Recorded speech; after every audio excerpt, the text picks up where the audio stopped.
Hey, welcome to the Gig Life Podcast. I'm your host, Stevie Taylor. I hope you're good. Now, before we rip into this episode, I just want to make a call out to any brands, companies, organisations that would be interested in working with me in sponsoring or supporting the Gig Life Podcast. If you have something that you'd like to promote or sell that will reach hundreds of unique people per week, thousands per month through this podcast, please hit me up. If you know somebody, point them my way. Send me an email on thegiglifepodcast@gmail.com or get in touch via my socials. Alternatively, if you dig it, you can donate or leave a tip for the Gig Life Podcast. Click on the link in the show notes or go to thegiglifepodcast.com. Okay, episode 110, Stan Bicknell. Here we go.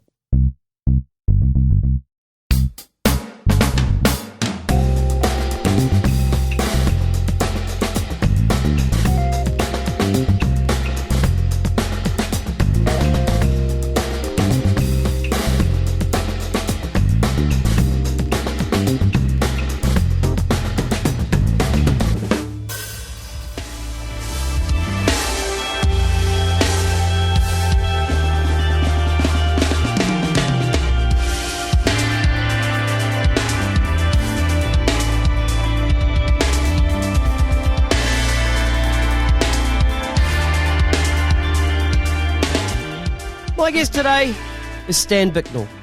Stan is a New Zealand-born drummer who for the past 13 years has based himself out of Melbourne, Australia. In this time, he's toured and recorded with many artists locally and internationally, including 48 May, Miami Horror, Tonight Alive, Ecca Vandal and Kimbra. During his time with Kimbra, Stan played on her acclaimed album Vows. His Motown grooves can be heard on the track Cameo Lover, which won both an Aria and APRA, as well as playing on her iconic Sing Sing sessions on YouTube, clocking up millions of views. Stan has a strong online presence, which in 2018 was noticed by Jared Falk, the owner and creator of Canadian-based drum education platform Drumeo. Jared invited Stan on to Drumeo, where he spent 2 days performing and recording songs and courses based on his ability behind the kit and his unique single kick technique, which has taken the drumming community by storm. Stan is a frequent performer at drum festivals. Now based back in Papamoa, New Zealand, Stan is excited to be home. He's already been called in as a backup to New Zealand drum and bass juggernauts Shapeshifter, as well as kicking off a couple of new projects himself. Stan's a coffee nut, an incredibly gifted musician, and just a bloody nice guy. So here he is, ladies and gentlemen. It's Mr. Stan Bicknell.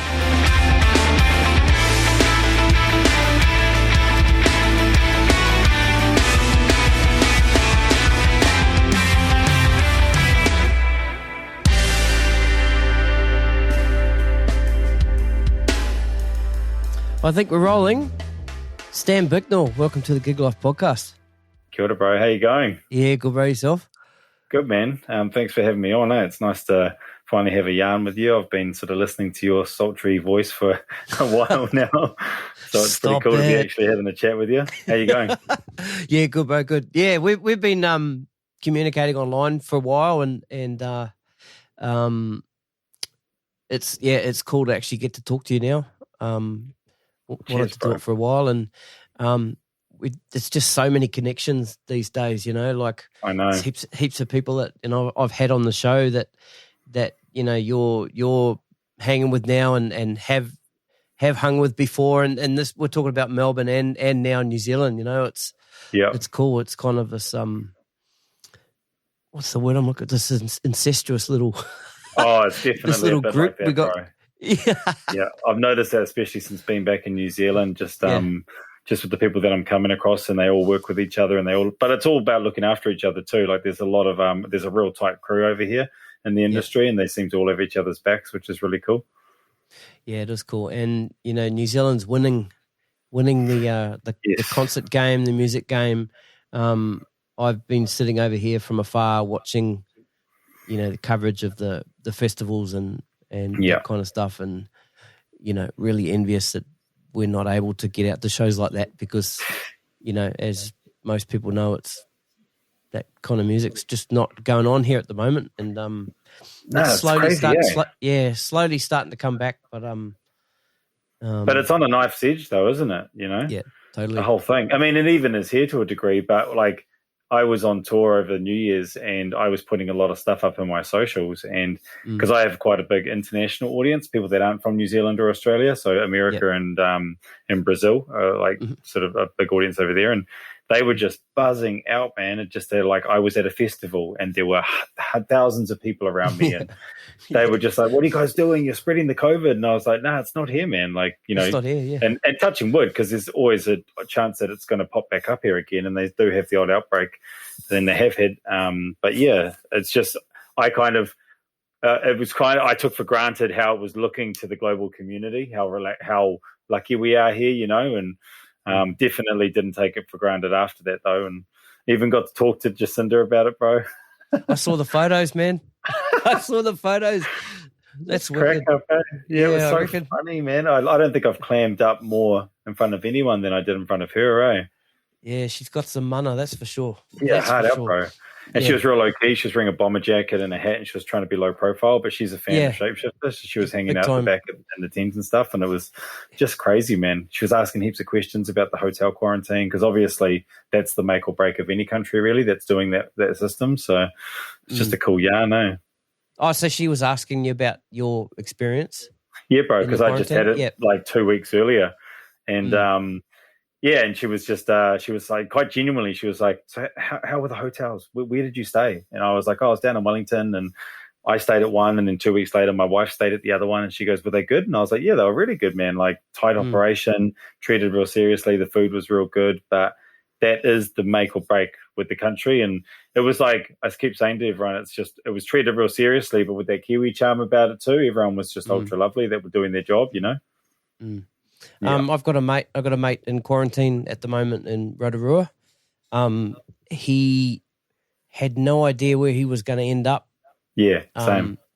Oh, right, yeah. So when do you find out? Do you find out when you land and they kind of ship you off? Yep. Yeah, so once I landed in Auckland, they take you into like a holding room, basically, like a pen. No, it's just like a little room where everyone's sort of sitting there, and they basically tell you what's going to go down, and then they tell you where you're going at that point. And so it could be anywhere of 5 cities. So, and it's funny, man, because I had actually already bought a car from Melbourne down in Wellington. So I was quietly hoping that it would be Wellington. And then it was Wellington. So once quarantine finished, I could just walk out and go get the car. And the car that I bought, bro, was on the same street as the hotel. No, that's awesome. I literally just walked 700 meters up the road with my bag and grabbed the keys and drove to Hawke's Bay. Oh, it was so bizarre, man. Yeah, man, that's wicked. All right, so we'll talk about a whole bunch of stuff today. I thought what we'll start with, and what I've been starting with most of my guests, is the COVID journey, and because you were in Melbourne for how long? 12 years? Yeah, 13 years, I think. Yep. And recently moved to New Zealand. Curious as to how that decision was made, that you decided to come back to New Zealand. Was it in the back of your mind already, or was it something that was brought on by COVID? And also, what else did you have sort of planned, and what sort of got blown out by the whole COVID thing? Yep. Yeah. It's an interesting one, because I suppose with everyone you're talking to, everyone's got a way different story about it too, eh? In my situation, it was my wife and I come back to New Zealand quite a lot, and we have done over the last 12 or 13 years, just family and all those reasons. So we would come back multiple times a year for weddings, funerals. Your wife's Kiwi as well? Yeah, she's from Wellington. Yep. From Wellington. So we moved over together only after seeing each other for about a year. And so, the bulk of our whole time has been in Melbourne. So we had actually, by January last year, just as COVID was sort of getting talked about globally, we had actually been in New Zealand for 3 weeks at my sister-in-law's wedding, and so my wife's sister's wedding, and we had decided that we were going to move back within 12 months, around January this year. And so we went back to Melbourne with that sort of in our mind, and I owned a coffee roastery over there. So the first thing for me was to sort of talk to my business partners about it and just say, look, this is what I want to do. And they're Kiwi boys as well, and they've always known that I had a big pull back to New Zealand because we have quite a big family back here, and I've got my son back here now as well. And so they've known, like, they don't deal with that pull as much as what I always have. So it was just a matter of time for me. So I spoke to one of my business partners about it, and then COVID hit. And at that stage, bro, everything was just so up and down. I didn't even know if I was going to even have a business after this, because remember how shaky those first few months were, man? It just felt, everything just felt so crazy and uncertain, and it was like something out of a movie, you know. Totally. And we didn't know the intention of the government, whether our business was considered essential straight away. So there was a bit of uncertainty in that. And then we did. So after a few weeks, Rumble, our roastery, was able to stay open, but a lot of the cafes that we serviced couldn't. So just because of their circumstances, whether they were a high foot thoroughfare area that just couldn't open or whatever. So we were able to stay open, but we had to sort of pivot and turn the business model around. So we basically printed out 2,000 flyers and handed them around all of our local suburbs and just said that we would deliver coffee free. So free delivery every day. And so what we lost in the cafe sales, we sort of picked up in the home consuming sales. So, you know, coffee's one of those things that people always find money for regardless, and it seems to get you through the good times and the bad times. It's funny that, isn't it? It just sort of reminds me of all those, like when you release new music and like I know that I've done it with the songs that I've released. Like my social media post would be, instead of buying that coffee today, spend that totally. Spend that $2.99 and buy my song, you know. Yeah, totally, bro. Yeah, and it's funny because like people always find money for coffee, you know, whether it's at home or if it's out. So once we got the word out there, things actually stabilized relatively quick for us in terms of a business. So then it was just about maintaining and just getting through it. Luckily, Rumble sort of qualified for a few of the government assistance things as well, which helped. And so when it got to about August, maybe a little bit later than that, my wife and daughter were home. My wife's a freelance photographer. She could do a little bit of work from home. She couldn't go to any of the studios that she contracts for, though. She does quite big shoots for some of the bigger studios there, and they were closed. And my daughter was at home because obviously homeschooling was the only option. So I would tag in maybe once or twice a week and help with the homeschooling. And then I would just actually do my job as usual, bag up coffee, talk to my customers, take orders, and just do my normal stuff. And then when we got to August, July, August, September, we actually realized that we could still stick with our original plan and move back to New Zealand. And so I then once again had the conversation with my business partners and just said, look, this is the time for us. And now that I know that Rumble's going to be okay, it's probably the right time I exit. And we just started working towards that, bro. And originally we were going to move back in January, but I just said to my wife, let's just try and get back before Christmas, because I think that it'd be nice to start the year in New Zealand, not move there in January when the year's sort of already kicked off. And I'm real stoked we did that, because it just sort of, it really created that vibe of we got to have Christmas with our family here. And then we got to, like, when it ticked over to January 1st, we were in New Zealand, somewhat settled, a couple of weeks under our belt in our house, and just kind of like, all right, what's 2021 got for us, you know? And then obviously being here also meant that when I got the call to jump in with Shapeshifter, I could say yes to it because I was actually here. There are a few things that happened in December that wouldn't have happened, obviously, because we weren't originally going to be here then. So it's all sort of worked out quite well, really. Yeah, that's good. That's good. And you're in Papamoa now, which is a suburb in Tauranga. Yeah. So people that don't know where that is, Google it. Sunny Papamoa, 23 and sunny every day, bro. Yeah. So your wife's from Wellington. Where are you from originally? I'm from Hastings, so Hawke's Bay. You're from Hastings. Yep. Yeah. Cool. Yeah, I'm from Masterton originally. Oh yeah, true. Yeah, from the Wairarapa. Right. Yep. Yeah, awesome. All right, so that's the COVID thing. We'll talk about, how you got that Shapeshifter call and a little bit more about that kind of stuff a little bit later. Let's roll it back now. Let's go right back to how it all began and growing up in Hastings and, where the music bug sort of started to happen for you. Are your parents musical or siblings? Nah, like that? so it's a funny thing, eh? Like I've got some very key memories about where music fit in my life when I was young, but neither of my parents played any instruments. My nana had a piano at her house, and I always remember finding myself sitting at the piano with my sisters, tapping away on the keys and stuff. And both of my parents had a strong connection to music. So my old man was like, he still is like a very classic rock guy. So he got in, that's where I got in my Eagles and Def Leppard and Dire Straits and Led Zeppelin. And I mean, geez, just the list goes on. So all that sort of classic stuff. And then the other side, my mum was really into things like Elton John and David Bowie and George Michael and Katie Lang and like all this whole other side of music. She's a Pom, so she was born in England. So so a strong pull from, and I think like now seeing where my musical tastes sit as an adult, I'm definitely a byproduct of both of them. And they really connected to music. So I have fond memories of my mum cleaning every Sunday, like pledging everything, and the music was cranking and she was singing, and then my dad was always defining songs by that's the sort of song you'd have on at a barbecue. Like that's how he rates a song. Like, oh yeah, this is good barbecue music, you know. So that was sort of that they have a strong affinity with music, but they just didn't actually play any music themselves, you know. But then for me, sorry, you go. Sorry, yeah, I just got a childhood flashback then of a smell of pledge.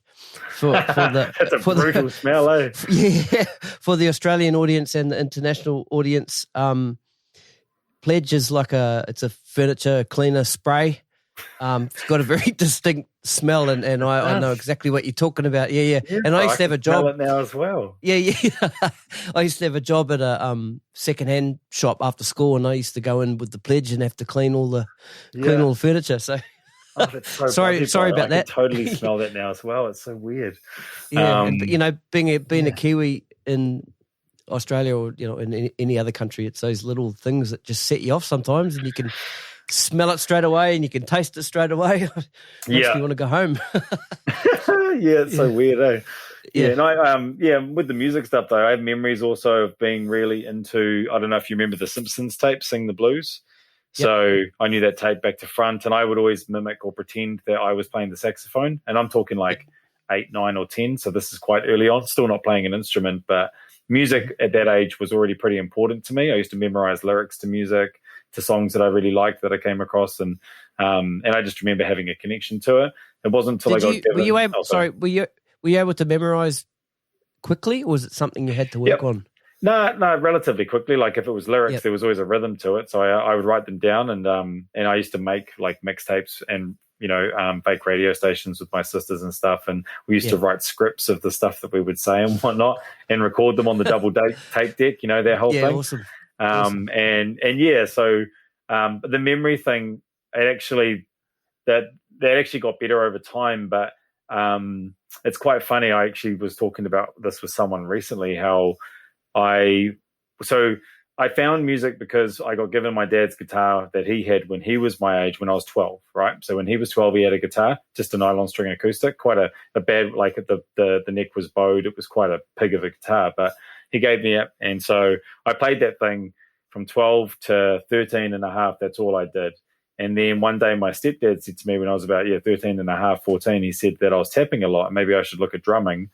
And I was like, oh, okay, cool. So I found myself on a friend's brother's drum kit one day in Taupō, and just started playing the drums, and I played the money beat and got quite a euphoric feeling from that. And that was the moment right then where I was like, oh yeah, okay, this is me. And then it was just sort of a series of events after that in terms of like diving deeper and deeper and deeper. So I've always played the guitar, but I would never consider myself a guitarist. It's just something that I do because I like it. But as soon as I hit the drums, there was definitely a strong connection in terms of just understanding the instrument or just feeling comfortable on it. I think it's the physical aspect of it as well, because the guitar's always meant a lot to me because I have a strong affinity with melody with music. Some of my favorite moments in music don't even have drums on them. But the drumming thing, there's just something, it just goes straight through me. It's a physical thing. So... yeah, but with the memory part of it, bro, I remember my mum used to buy a lot of those tapes, those memory tapes, like Mega Memory and all that, and those kind of like self-help tapes, but they're all about kind of, and they were in those plastic binders, you know. And I would listen, I would watch her listening to these things, and and I could hear the way that these guys were talking on the tapes, and it kind of tripped me out. Like, I understood the process of just repetition, basically. So I used to, like, long story short is that I used to make these mixtapes of me talking to myself about how to learn a song that I was learning. So I would, like, break down the verse and the chorus, and I would say, in this section, you're going to play the hi-hats and the snare and the kick drum, and then I would just play that little part of the song. And I used to go to sleep to these tapes, bro. I used to make these little friggin' like tapes of that sounds so strange. I wish I still had the tapes. So you literally, you know, there's that saying, you know, you love the sound of your own voice. You literally love the sound of your own voice. Yeah, it puts you to sleep. That's awesome.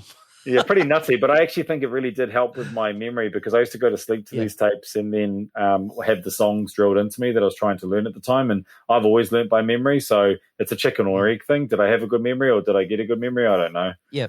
Okay. But yeah, it's always served me pretty well. That's cool.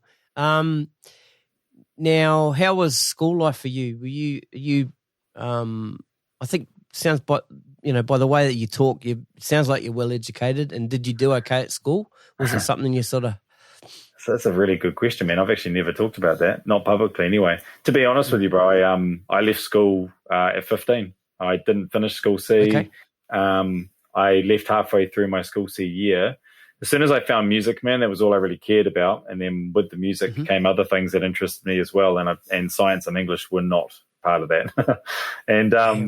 And so halfway through fifth form, I left home and left school. And then I came back to Karamu High in Hastings at the end of fifth form and asked if I could sit my school C music exam. And they said yes, which now is actually absolutely crazy. So it was the only exam I sat, bro. So I've got my school C music. I just thought that was important. I went back, sat the exam, got it. And I've just started working from then onwards. And so, yeah, like I left school at 15. So, education, like it just, once I found music, it just sort of never really worked with me, sort of the way the school was structured and stuff. And I always backed myself in terms of being motivated enough to survive. And so I just got a job, and it's kind of weird when I look back on it. The drums were the consistency. Like, I always found time for them, bro, even when I was trying to like survive and live and flat and all of that. But the drums were just always the consistency. And no matter what I was doing, I always called myself a drummer. If people asked what I did, I said I'm a drummer. But I was never getting paid for it. But it was just always how I identified to the world. It's so funny, eh? That's cool. Going back to the school C thing, school C music was the only thing I passed as well. Oh, true. But I stayed on till sixth form. Oh, yeah. I failed school C maths 2 years in a row. Yeah. First year 31%, second year 11. Oh, bro. Yeah, so both years both years don't even add up to a pass. So that's amazing. So maths has never been. It's funny though, because I'm quite good at maths now, because the job that I do now, I'm an electrical fitter. So true. So there's lots of formulas and stuff. Yeah, there's formulas and stuff that I had to learn. So my maths is pretty good now, you know. That's so funny. Yeah, I honestly think a lot of it's to do with the structure, man. It's not that I'm not intellectual or don't think about things or don't go deep on stuff that I'm interested in. Just that format wasn't working for me at the time. And to be honest, like my living circumstances weren't ideal as well, hence me leaving home and stuff. And my parents were separated and stuff. So there's other parts to it as well. But just by and large, the school never felt like an anchor for me. It was just a music room, really. Yep. Yeah. And just sort of going back to the how I was saying that both years of, maths I I failed. I've always had a different way, I suppose, a different logic of working out equations and stuff like that. So yeah, true. Whereas the school certificate, there was a specific way that you had to do it, and there was no sort of other way to do it. You looked at the back of my exam, and there's 50 little mini equations that got me to the answer. Yeah, right. But because you had to show the working that they taught you, that was your pass, and it never worked for me. But now I can use that logic and those ways of getting to the answer. Just takes a bit longer. Bro, I look at the way that the schooling system's teaching my daughter to break down equations now, and it makes no sense to me because it's changed again. Yep, totally. Yeah, you totally. know. Yeah, it's funny. And both my girls are guns at maths, so I just stay out of the way. yeah. So I'm not very academic in that sense. So my wife jumps in on those things. Yeah, that's cool. Yeah. All right. So what about school bands? Did you put some school bands together or get asked to join school bands, and what kind of music was that? Yeah, so the first band that I was in at school was actually an intermediate. So I was 13 at the time, but I wasn't on drums. I was on, I started on bass guitar, but the bassist, the keys player was struggling. So I actually learned the keys parts over the weekend and then came back and jumped on keys and he jumped on bass. And we did the Smoke-Free Rock Quest, bro. We were the only intermediate band there, and we were the only band that played a cover because we were so young. And we played we played No Doubt, Don't Speak. Right. So what year was that? What year was that? Well, I was born in 84 and I was 13 then, so that would have been 97. Yeah, right. Young fella. You're a young Yeah, fella. bro. 96, 97. So, yeah, I was like either Form 1 or Form 2. I can't remember now. I just remember that we went from Taupo up to Hamilton and we did our entry at Hamilton Girls High and in the hall there, and we didn't get through, but we were also the only band that didn't play an original song. Right. Do you know Aaron Tokana? Yeah, I know that name, yeah. Yeah. Well, he's he had a band in the Smoke-Free Rock Quest, and it was 1991 or 92, I think it was. It was the second year. Yeah. And we went up against them in the Wellington regionals for the Rock Quest. Yeah, wicked. Yeah, and just got smashed. He was too much, man. He's hell of a talent, you know. Yeah. Well, so that was in Taupo at the time, and then I moved down to Hastings again, back with my old man, and this was my fifth form year at Karamu, and I joined the band that was sort of the Karamu band then, who had done the Rock Quest a couple of years in a row.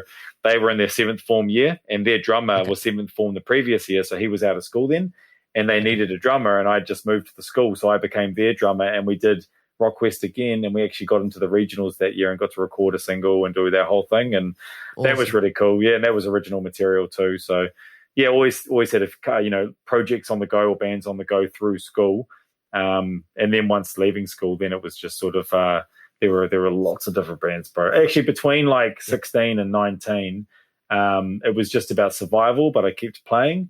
And it was around 18, 19 that the proper bands and my identity as a player started to form, I suppose. Mm-hmm. Yeah, so I joined a prog band.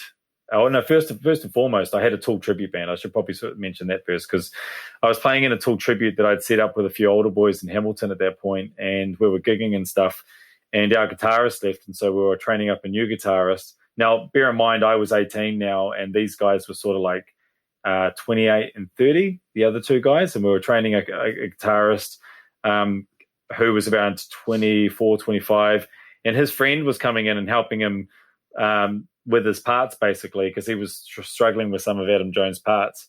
And after sort of watching us play a bit, his friend hit me up and said he was starting an original project and was interested in joining. And he said they tried a couple of drummers, but they weren't really getting where they were coming from, and he gave me a couple of demos, and it was kind of like a clean version of Meshuggah mixed with like a little bit of the Mars Volta and Battles. Mm-hmm. It was just sort of like just really interesting music with almost a bit of a pop sensibility. We had a couple of jams and it really popped off for us. And so that was the start of the New Caledonia, which was my sort of instrumental band that I played in from like 18 to 21. Recorded an album, did a few things, and it was a real fun band because it was the sort of band where we sort of all honed our chops in, I suppose. There were no rules in that band. And that's sort of what led on to joining 48 May as well and that journey starting. Yep. Yeah. Now, let's go back to some of your early drumming influences. Who were the drummers that were? I mean, you spoke of Mars Volta and obviously Danny Carey, Tool, and that kind of stuff. But who were some of the other?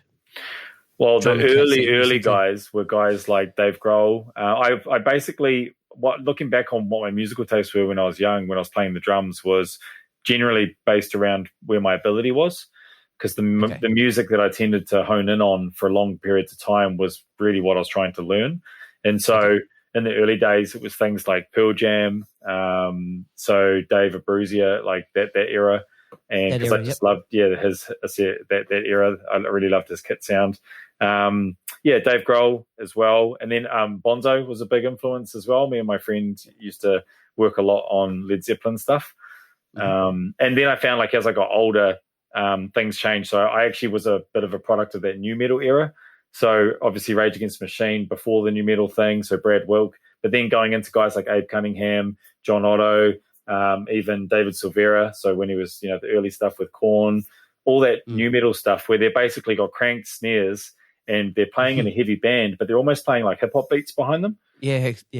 They don't even really chop out. It's more just like laying down a fat pocket. And so I just killed my time just playing along to these albums over and over again, man. And they were never like looking back on it, it wasn't until I started getting into Tool and sort of my later teens and bands like that where I started to grasp the concept of chops or fills and things like that, because the guys prior weren't really doing that. Your Brad Wilks and your John Ottos and your David Silveras, and they weren't really chops guys. They were just fat pocket guys with a big cranked snare, and that still is a real big foundation in my playing to this day, man. Like I still get on the kit and I can hear that influence coming out of me, and it's a great influence, Yeah. I know what you mean by that, because I've been watching some of your YouTube clips, your some of the covers, the play-alongs. Oh, yeah.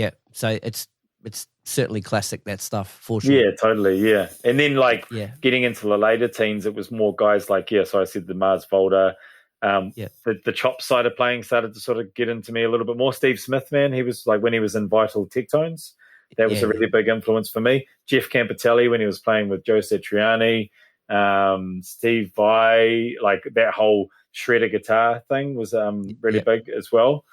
So those sort of guys. A lot of those session players that were around at that time. I mean, that was when I was listening to Mike Mangini for the first time, Thomas Lang back when he was with Sonar in my late teens, early 20s, all those sort of guys. That Thomas Lang, that just reminds me, like that Sonar, his first instructional video. Yeah, that era. That era with the multiple pedals, multiple splashes, and just that I hadn't seen, up to that point, I hadn't seen Independence played like that. I don't think anyone had, man. It was a real, that was a massive eye-opener. It just took the world by storm, eh? And it was a different sound too. He had a different sound. Yeah. He was doing that stuff to that different sound, Different part of the world, eh? They look at music different. But then also his Sonar was just singing, man. Like I almost, like it was just such that was back when I was really into Sonar too, because a lot of the guys I was listening to, so Thomas Hark, Steve Smith, Danny Carey, they were all Sonar guys as well. So when he came along, I was like, whoa, just to see how far you could take the instrument, but also completely deflating as well, because it was too far. Exactly. Yeah.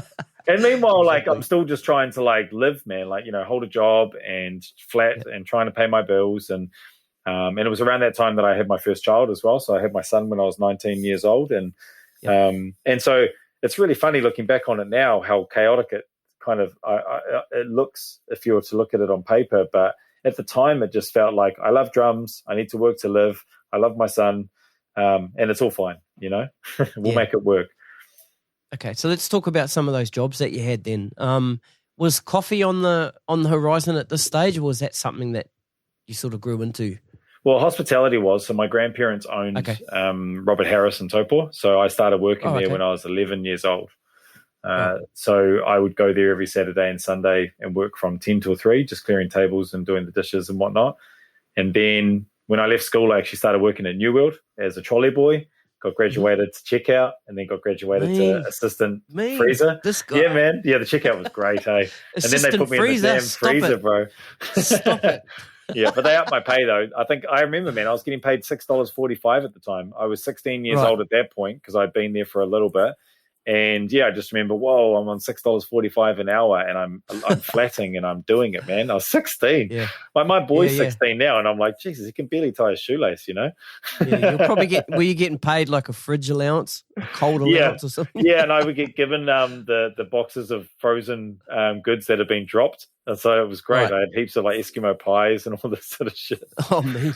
Yeah. So, I did that for a bit. And then when I moved up north to Hamilton, I actually ended up working at Nando's for a bit, man. And I even had to put on the chicken suit for a brief period and hand out flyers. Like real humble beginnings, man. But I just did whatever I had to do to pay my way, man. I was never as soon as I started working at 11, I just realized really quickly the concept of if I want something, I just have to go work and get the money. So I broke that barrier down pretty quick. And then Yeah, so after doing the Nando's thing, I got my first cafe job because I actually sort of bullshitted the boss and said that I knew how to make coffee. And before the interview, I went and spent some time with a friend of mine and asked him. He was a barista. I was only 18, 19 then. And I said, man, can you tell me some key words to say? Because I'm going to this interview. And he's like, double espresso and long macchiato and cafe latte. And I was like, okay, great. And then I went to this interview and just played ignorant. I was like, yeah, I haven't made coffee in a while. Maybe you'll need to remind me and all this sort of stuff. And then found myself driving a Ford Transit around Hamilton with a coffee machine in the back, and I'd drive up to businesses and make them coffee.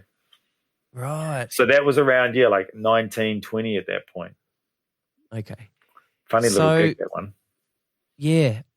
So how long did that continue, and how far away are we from deciding that you're going to move to Australia, and how did that come about? So the way that worked is that I was in Hamilton at that point, and I was working at a cafe actually as a barista, and I started off as the barista, ended up as I went to head barista and then became the cafe manager in the space of about 6 months. And during that period, the New Caledonia, my band, had finished our album. We had got 3 4-star reviews in like New Zealand Musician, and then a couple of other local rags as well. And we'd done a few gigs up and down the country. And like, to be honest, for a prog band, like, it was starting to get some pretty good traction. Like, there was like, people were into it. I mean, there were no ladies at our gigs, but there were a bunch of nerds that were loving it. So, as long as there were people buying tickets. That's it. And yeah, so then the boys got real hungry and they wanted to go to Melbourne, and they wanted to do the Melbourne thing. But at that point, my son was only about 1.5 years old, and I just said to them that it was too young for me to leave him. I can't leave him at this age, because his mum and I weren't together. We separated when he was 4 months old. Once we realized we were functioning parents in our own right, we separated because we knew that we weren't going to stay together, and just sort of like basically shared responsibility at that point, and sort of treated him more like, we're business partners. He's our little business. We don't always agree on how we want to run our business, but we always want the best for our business. Like, that was sort of the motto from day one, really. And so, yeah, I didn't want to leave him. So they ended up still coming to Melbourne, and I stayed in Hamilton. And in a little while after that, 48 May came knocking on my door because their drummer had left. And so that next year for me was basically jumping in with 48 May just as they had recorded their second album but hadn't started the tour cycle yet. And so I got to sort of jump in, and they were with Warner's at the time, and it was sort of, I would say, at the height of their power almost, or whatever you want to call it. So there were, I did a couple of videos with them, and it was my first taste of like a big video shoot where there's a lot of people and a crew and food, and then the gigs were sort of well organized and sort of, and I'd never seen that world before. And I was also playing to backing tracks as well, and it was a big role to step into in terms of doing the job, man, because 48 May, as a contrast to my previous band, was about, you're there to do a job. You're one of 4 people for an ultimate sound. It's not about you. I'm playing the groove. I'm playing how it is. I remember going to my first audition with the band, and I jammed on the songs for about a week, and I'd added some stuff in, some of my stuff, bringing in some of the New Caledonia in, and I went to the first jam, and Shannon Brown, awesome dude, bass player, we had played about 3 songs, and he stops and he goes, "Oh, bro, all that stuff that you're doing just sounds awesome, man." And I was like, "Oh, thanks, bro." And he's like, "But can you not do that?" And I was like, and it was a real penny drop moment for me, man, because I was really young. They were a bit older than me too. And I was like, yeah, true. It was like, seriously, like everything made sense from that moment onwards. And so from that moment onwards, I just honored the parts and just did the gig, bro, as best as I could, And then 6 months into playing with them, the New Caledonia, my boys messaged me and they said that they were struggling to find a drummer in Melbourne and would I consider coming over. And I said, well, I'm not prepared to come yet, but in another 6 months I will, because I'll get my boy full time for 6 months and then I'll come over. And basically, long story short, that's what we did. I got my son full time, continued playing with 48 May around New Zealand, and then when I felt like I'd really got to experience having him full time and doing the dad thing, I met my now wife then at that point. We decided to move to Melbourne, bro. So that was 2008 at that point, 2007, 2008. We jumped on a plane and we moved to Melbourne. And that's when that journey started. Yeah. So straight off the plane, besides hooking up with your boys to start playing, did you have any idea or any links to some jobs, baristas, something like that, or any sort of coffee house? Nah, so it's funny, we met up with the boys that day, went and had a jam at the local rehearsal space, got on the beers that night, as Dan Andrews would say.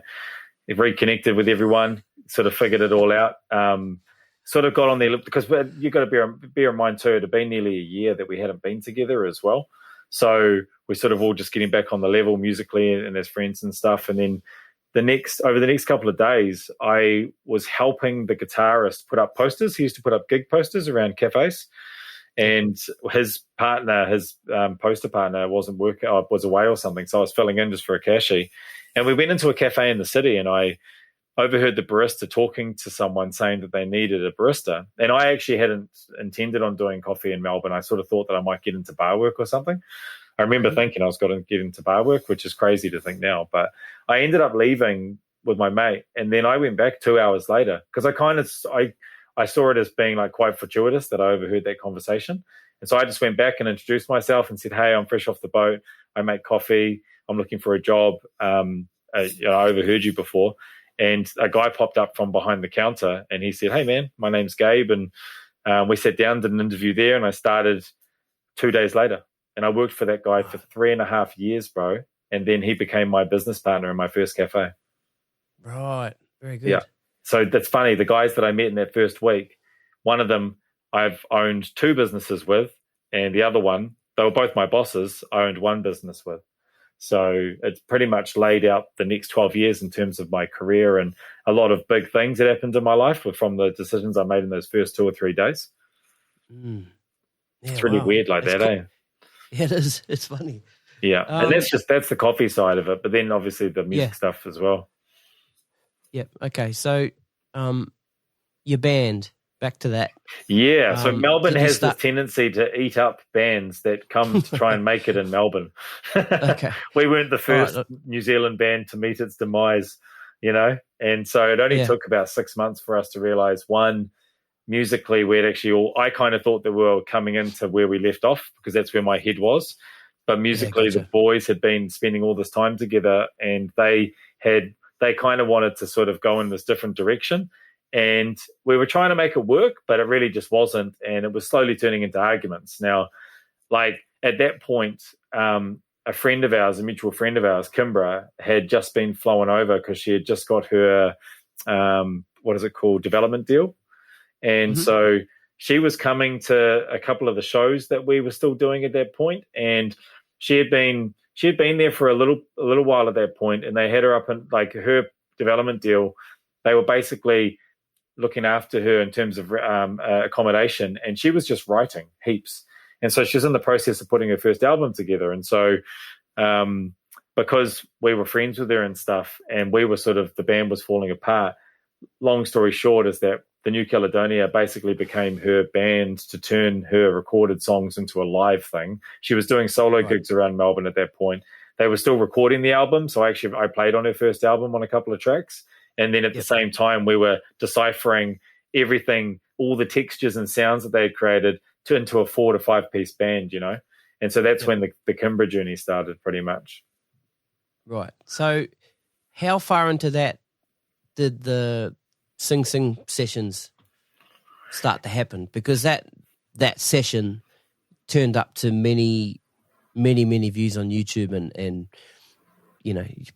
people starting to see your face a little bit, and also she was also starting to get the traction as well, which it's cool, man. Cool. Those sing sessions are just awesome to look back on. I'm so stoked that I was able to be a part of those, because at the time, I suppose YouTube was still growing, everyone uses it for that now, but they were using it for what's called an EPK, so an electronic press kit. Now you would just do it just to put a video online, but they were using them as part of Kimbra's, her management company were using them as part of her, her CV, I suppose, or what she can do. It's like a talent reel, I suppose. And so in terms of me specifically with Kimbra, that was actually at the end of my journey, man. I'd played with her for 2 years at that point. We'd done a few shows around, lots of grinding. We spent ages trying to, first of all, turn her album into a live thing because there were so many different sounds and textures, and we had to sort of get new instruments in, so pads and keyboards and stuff that we weren't familiar with and whatnot. And then we started gigging, and then she was actually popping off pretty fast, bro. Like things for her was climbing real quick. I just remember there was so much buzz around her then. I was also playing with this band called Miami Horror, a dance band over there, and she had like done a spot vocal with them. I think the Gautier thing hadn't happened yet, but it was around that time that she was speaking with Wally. So, but it was also around that time that she was getting really busy, and there were talks of like international tours and stuff. And at that time, my arrangement with my son's mum was that I'd had my son full time in New Zealand, but once I moved to Melbourne, he stayed in New Zealand, and I would just come back and forth all the time, or me and my wife would, or we would fly him over. So he had been flying. He was flying over and visiting us from 4 years old. So he would do an unaccompanied minor flight. And we would do that like every 8 to 10 weeks, basically. Either I go there or he come here. And I just remember saying to my wife, I was like, I can't do this because if I go away on tour, I can't be reliable on the times that I have him. I just saw the writing on the wall straight away. And obviously every musician has to make that decision as a parent. It's just, unfortunately, one of these things that we have to wrestle with, But I just knew that I wasn't the guy to just go and do my thing when that was still there. So at that point, I'd been doing the espresso bar, working for my bosses at that point for about 3 years. And I was also getting itchy feet there. And so there was a crossroads where Kimbra was taking off. And I just said to my bosses, look, I'm looking at doing something different now. And they basically gave me a proposition. They said, do you want to do a place with us? Do you want to set up an espresso bar? And we can go and equal. And I was like, oh yeah, that would be awesome, actually. Because I'd ran this place for 3.5 years now. And my relationship with them had grown. We were sort of more peers than sort of that boss employee thing. And they obviously saw some potential too, and I definitely knew that it was good locking into them. And so I saw the end of the Kimbra phase, the right timing, because it was the start of my first business as well, literally within a couple of months of each other, bro. So I got to really enjoy setting up this new place with them. And then the deal was that I was going to run it. It was led by me. They were going to be a little bit more in the background. And so it was a necessary decision, but it was a friggin' hard pill to swallow, bro. Like, I watched Kimbra go on to do Jay Leno, Letterman. My bro Stevie came in, Stevie Cat Jr., who you're probably familiar with as well. Yep. And so as awesome and stoked I was that he was filling, or that he, was continuing on the gig. And in my opinion, doing it a lot better as well. They changed their style at that point, and I think it suited her a lot better. So I can actually say that I think that Stevie played with her, the way that they headed, probably a lot more suited to what, compared to what I would have done with the way that they were heading. Sure. The way that I was playing with her suited that stuff, like the sing-sing style. It's a whole different sound. Mm-hmm. And so, yeah, even though it was a necessary decision, it was definitely a hard one. But at the same token, I was able to sort of dig into that business side of life and be consistent for my son as well, which, like I said, was pretty much the whole point for me. When did you start doing the YouTube channel and the play-alongs, and when did your online presence sort of start to build? Right then, bro, because that's basically why I started doing it. So there's 3 things that came out of me not playing with Kimbra anymore and setting up the business. One was that I couldn't tour, but I still needed an outlet for drumming. 2, I wanted to get better at shedding. I wanted to get better at chops, and I was really getting into those sort of, around that time, I sort of fell into that whole gospel thing. I started looking at it just before I left New Zealand, but really went deep on it when I arrived in Melbourne. And so that was something that I wanted to get into. And 3, I need projects. I need things to keep me busy. Yep. And so the first medley that I did was a Meshuggah one, and that's because that was more of an ego thing. My guitarist mate said to me, I said to him, I was like, man, it'd be cool if someone did a video of all of Thomas Hark's parts, like their favorite parts. And then my guitarist mate was like, no one can do that, bro. It's Thomas Hark. Exactly. And it's funny, because that's literally exactly the same way that my Tool tribute started. Because me and my guitarist friend back then, someone had said to us that no one could learn Tool, and then that afternoon we learned Eulogy, and then we set up a whole Tool tribute. So it's funny how like this little type of like resistance or someone pushing back and sort of stem a whole thing. Yeah, and so like when my friend had said that no one could learn Thomas Hark parts, that was all I needed to hear, and I spent the next 3 months writing and editing and comping together all of my favorite parts of his, and then went into the studio, so Three Phase Studios in Melbourne, and it took me 12 takes to play that medley in a single take. It's 10.5 minutes long. Right. And 12 takes, bro, because I wasn't prepared to let any blemishes get through. Yeah. And even at the end of that take, I throw the sticks up because it's been such a long day at that point, and I'm like, fuck, I'm so over this shit. And I didn't listen to Meshuggah for months after that point. But so that the online presence in those videos started because I just couldn't tour anymore, man, but I still needed my outlet. And then at the same token, I set up Drummers Summit Melbourne as well, and that was just an outlet for me to basically have a platform to, one, create a community, because I like being around drummers and being like part of that conversation with drummers. And then two, I just wanted to steal everyone's chops. And who was bro, I was Googling Melbourne drummers, and I was finding names, and I was sending them messages, and I was like, hey man, I've got this thing called DSM going, and it was nothing at that point. I was like, do you want to come down and have a shed? And I would play instrumental tracks in the room, just R&B stuff, and then just trade fours, which is what I was just copying from the gospel guys. Yep. And who were some of those cats that were on that Drum Summit? So first and foremost, when Stevie was not touring, he would come and do it with me, because he and I were deep into the gospel thing, man. I showed him that Aaron Spears Usher clip. That was the first gospel clip that he ever saw, and he and I were just like deep after that. We're sending each other videos and, bro, have you seen this triplet fill and all this sort of stuff, and just being nerds. And so most of the sheds that I did, Stevie would come along if he was local, but then it was guys like Troy Wright, so up in Brisbane, up in the Goldies. Who else? And he would have been playing with. He would have been playing with Pliny at that stage, or it was just before the Pliny thing. It was when he had been asked to join Animals as leaders. Oh, right. I didn't Do you know about that. I didn't know that. No. Yeah, bro. Yeah, Troy got offered the gig before Matt Gasker. Is that right? Yeah, Wow. but he had visa issues. Oh, no way. Yeah, bro. Yeah. So that was around that time, and then he went on to do the Pliny thing anyway. And now he set up Troy's awesome, spectacular drum school.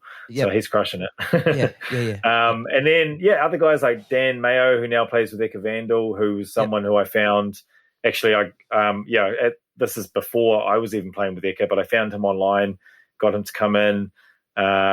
Rob Brenz, Ben Ellingworth, Dan Kirby. All the bros, man. Like anyone, it was funny. I was just Googling names of drummers and just saying, come and shed with me. Yeah.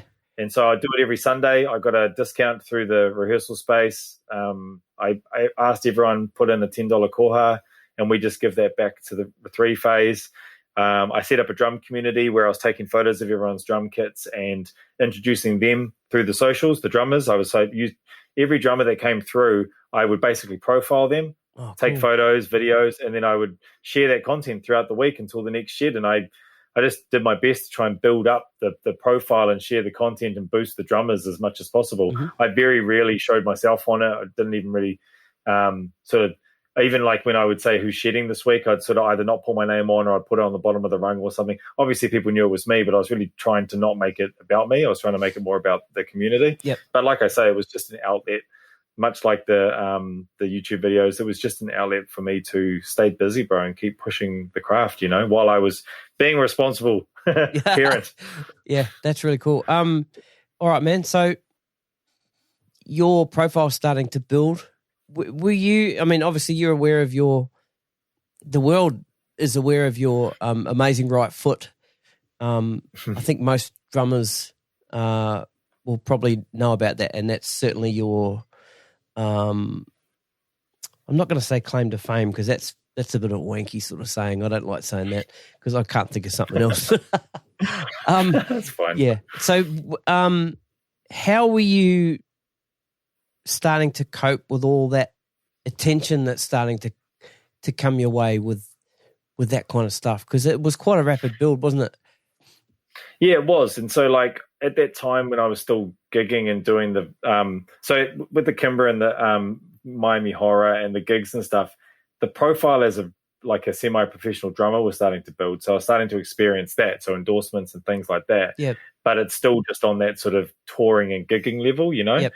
And then when I started playing with Ecca Vandal, played with her, basically same deal. She had a bunch of songs. She needed to put a band together. I was sort of becoming the setup guy. Yep. Did the same thing for Miami Horror as well. And Just when things get too big, I sort of got to bail. So the same thing with Ecca. Played with her for 2 years. She was going really well. Had some cool stuff with her, man. Went to Canada. Did just a bunch of great things. Went around Australia a bunch of times and opened up for Prodigy at the, what is it? The big top. Is that what it is in Sydney? The by the bridge. Oh, Luna big venue Park. by the Luna bridge. Park there. Luna Park. Yeah, Luna Park. Yeah, that's the one. Yep. Got to do some cool stuff with her. And then once again was just realizing that she was getting too busy. And my daughter was quite young then, and she was just getting a bit sad every time I got on the plane on a Friday afternoon to go to Kimbra or whatever. And it was a bit rough. So once again, decided to sort of stop doing the gigging thing and whatnot. And then started posting. So the response to that for me was just Instagram was a thing by that point. So I started just sharing clips of me rehearsing and practicing what I was working on at the time. And I'd already started messing around with the technique that I was working on. I was starting to get some traction on it, but I started to share it with the world. And yeah, bro, I ramped up real quick, like the socials. I think it was sort of in the early days of Instagram too, so the algorithms were a lot more in your favor. It's a lot harder to get that sort of growth now because everyone's on the platform. But we're talking like probably 4 or 5 years ago now, I suppose, or maybe 4, around there. And the growth happened real quick. And in answer to your question, man, initially it was really exciting because so many people were commenting, and all my companies were now taking even more of an interest in me, and they were being a lot more like, hey, bro, how are you going? And do you want to try this out, or can we send you that? And I'm like, oh, this is really cool. And they were sharing my content online as well, which meant they were sending a lot more followers my way too. So the curve was really ramping up even higher. But then it started to at a certain point, it got pretty noisy, to be honest. And I started to not cope with it very well. And I started to find it all. I started to get my first taste of trolls and negative feedback loops, and just every time the endorphin thing as well. And it started to actually affect the way that I was playing my drums, because I was thinking about, every time I'd sit behind the kit, I was thinking about content, and I'd never experienced that before. I used to just get on and play, and I used to film what I played, and if I liked it, then sweet. And then it got to a point where I was so dialed in with how I was presenting my content that every time I sat behind the kit, it was about the content, and I started to not like that. And so I suppose my pushback to that was that I actually deleted all my content one day. I just sort of deleted everything on my page, and I left Instagram for about 2 months and didn't I just sort of put up a thing like everyone does, a big dramatic thing saying, I'll be right back. But I deleted all my content too, because I actually got sick of how many people were, all these pages that sort of take your content and don't credit you or anything. And, and because the foot was just making, it was just going crazy, bro. I just got overseeing it. I got overseeing my content. I got overseeing my videos, and just sort of got over the whole thing, really. So my push, there's always 2 parts to me. There's the right conservative side, and then there's this left sort of fuck the system sort of side as well. And so that side kicked in, and I even had my thumb over the delete button a few times, but my wife's always the voice of reason, and she's like, don't burn the bridge. You've done really well with it. Just hold on to it. Just don't do it for a while, but just hold on to it. And so then I did this thing for a bit where I was trying to show that content isn't worth anything. So I only had 12 posts on my page at any given time. So if I posted a post, I deleted the 13th. And I was just trying to mess with it. And at the same token, I was completely killing my Instagram page, because it's pretty much around then that my followers stopped and my comments and stuff stopped, because Instagram's algorithms pick up on trends of deleting content or all those sorts of things. And it actually starts to work against you at that point. So I basically did this self-sabotage. I threw a grenade right in the middle of it. And to be honest, man, that was my saving grace, because through that period, the noise dialed down, and it was still, obviously, because of the numbers on my page, there was still a lot of noise, but it was way more manageable. And it was the sort of noise that I preferred. The trolls had stopped, because I was calling them out on my stories all the time, and just being a real asshole about it all, if I look back on it.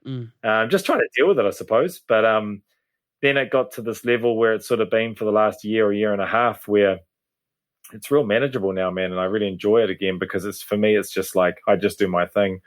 I don't do anything. There's no agenda behind my page. It's just you either dig it or you don't. Sometimes it's coffee, sometimes it's drums, sometimes you'll see me take a photo doing some exercise. And but it took a long time for me to wrestle with sort of shaping it to where it is now, where I enjoy it again.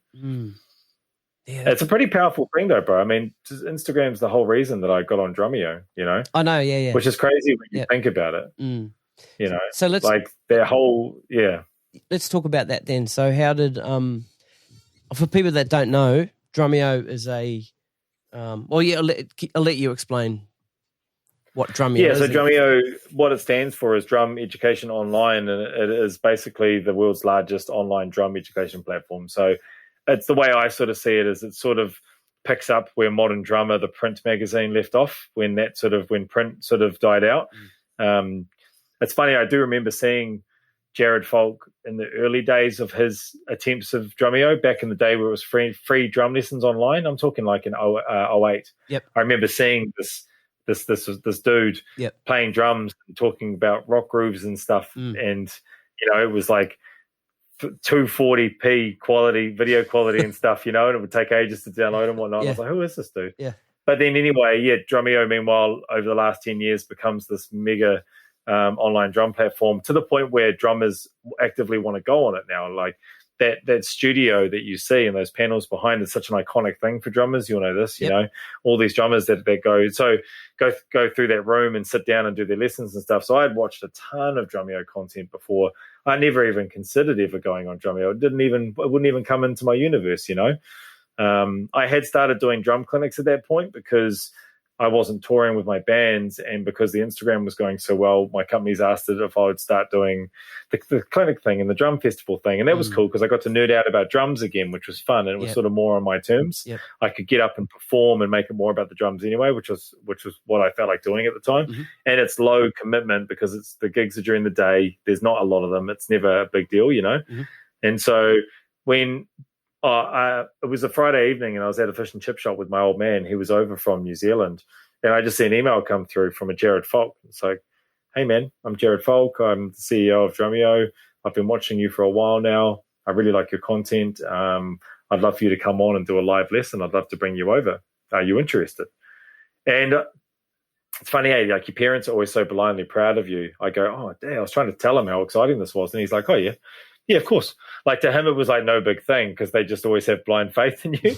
But I was like, no, I need someone here that really understands the gravity of this. And I didn't actually reply to him for like 2 or 3 days, man. I left it sitting there. And when I replied to him, I actually said I couldn't do it, bro. I actually said that I have to put it on the back burner because at the time, a friend of ours was really sick, and it wasn't looking too good, to be honest. And so she was the partner of another good friend of mine. They were both good friends of ours, and the writing was on the wall in some respects. And so I just said to Jared, look, to be honest, bro, I can't really leave now. This is going on, and whatever happens from this situation, there's going to be an aftermath, and I don't want to be not present for that mentally or even physically. So thanks, bro, but I think I better just sort of not right now. And to be honest, it was about a good year before I actually had a conversation with Jared again, I think. I was going for a run one day, and this friend of mine and her partner and stuff, this situation had happened, and the events had played out, and it sort of had died down by that point. And I was going for a run that day, and I got to like 15 or 20 Ks or something. I was doing big long runs at that time, and the endorphins kicked in, and this question just hit me out. It's like, why didn't I do Drumeo? Just hit me, bro, like big bold letters just smacked me in the face. Like, why the hell didn't you do Drumeo? And so when I got back from the run, I emailed Jared and I said, hey man, is that offer still there? And he said yes. And I said, cool man, give me 4 months. Give me 4 months and I'll give you everything I've got. And I just went into like Rocky mode, bro. I was getting up at 4:30 every single morning, and I would go down to my roastery, and on my pads I started writing all my curriculum out, because you basically need to, you go in and you do the live lesson, which is a 45-minute performance from A to Z with interviews, and like it's a single take thing. So you start off with a song, he interviews you, play another song, then you do like partial parts to a course, I suppose. And then you do a song and you're out. And what that's supposed to be on YouTube is basically the carrot that gets the student in to subscribe to Drumeo, and then they can access the actual courses that I filmed for them as well.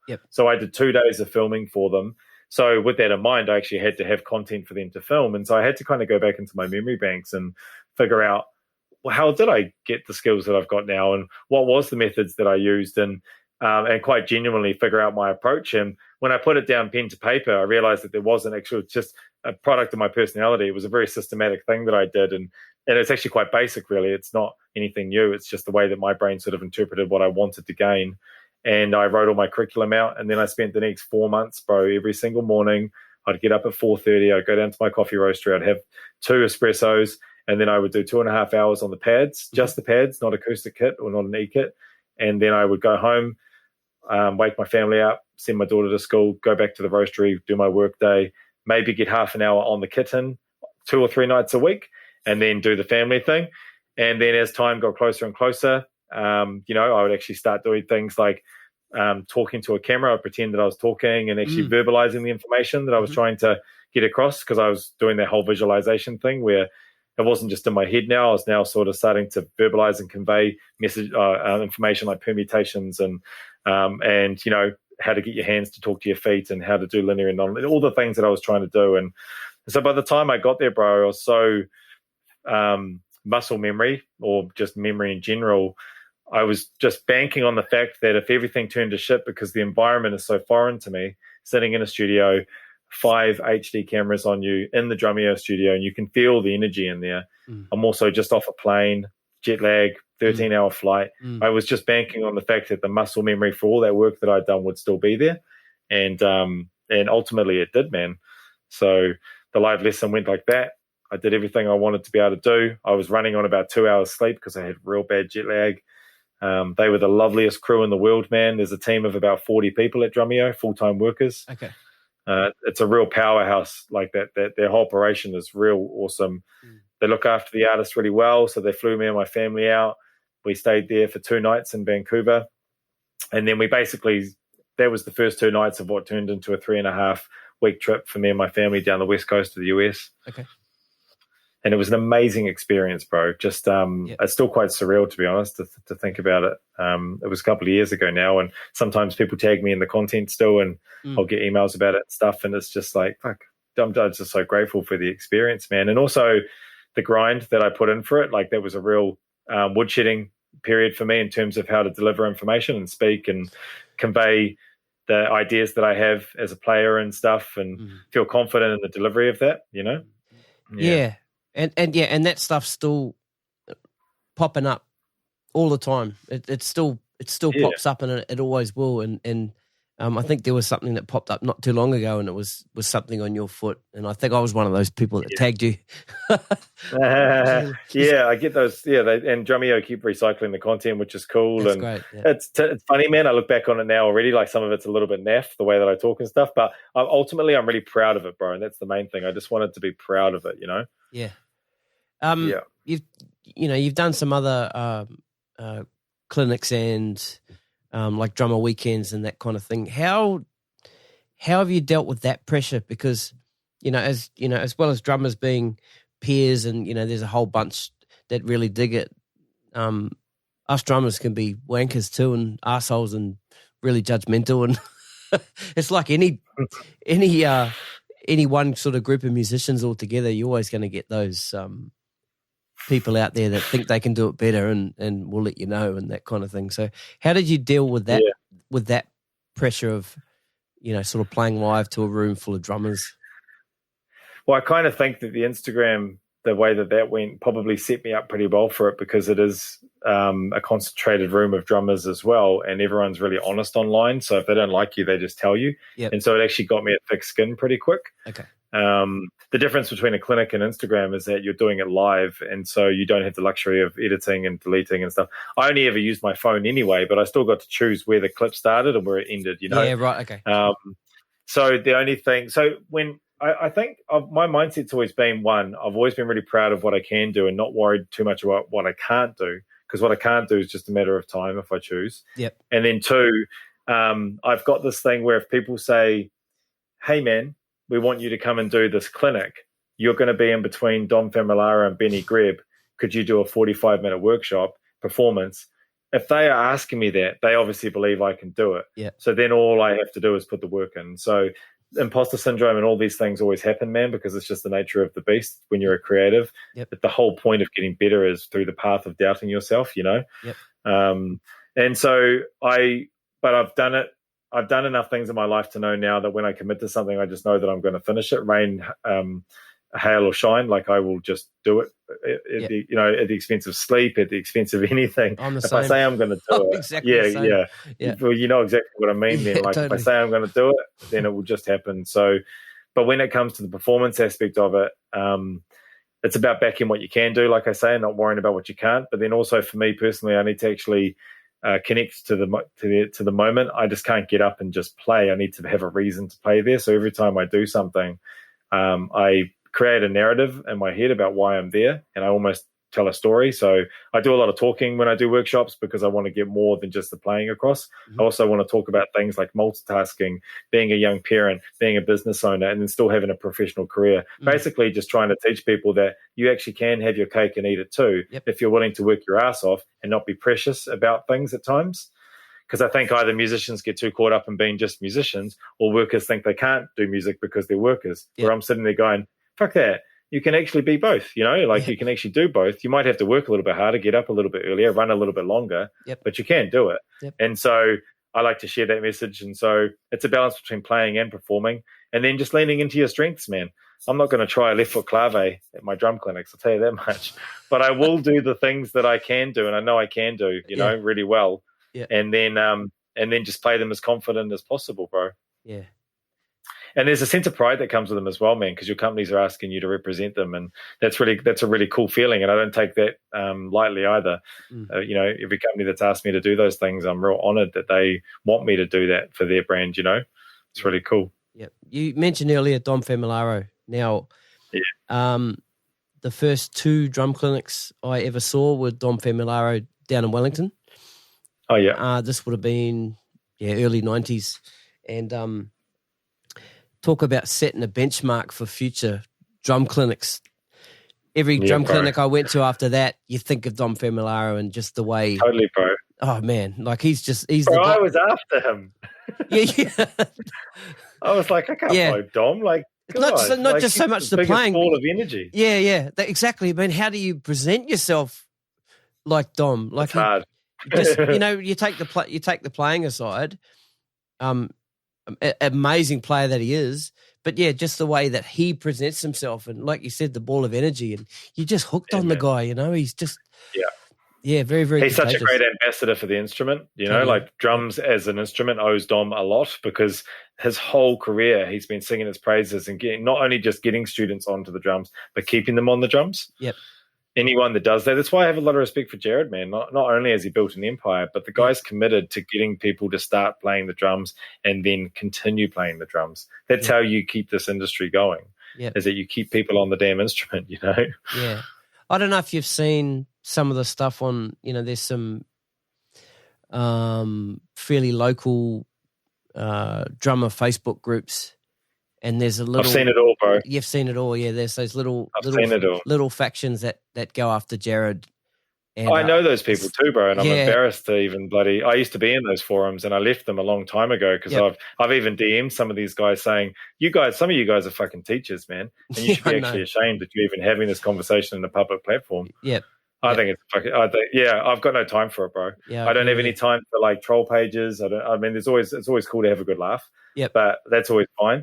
But to do those sorts of things, which we don't even have to go into details on it, but I'm very aware of it, but I'm not down with it, bro. And I've actually, like I say, I've hit up a couple of people about it too. Yep. Yeah. I mean, people bag out Casey Cooper, right?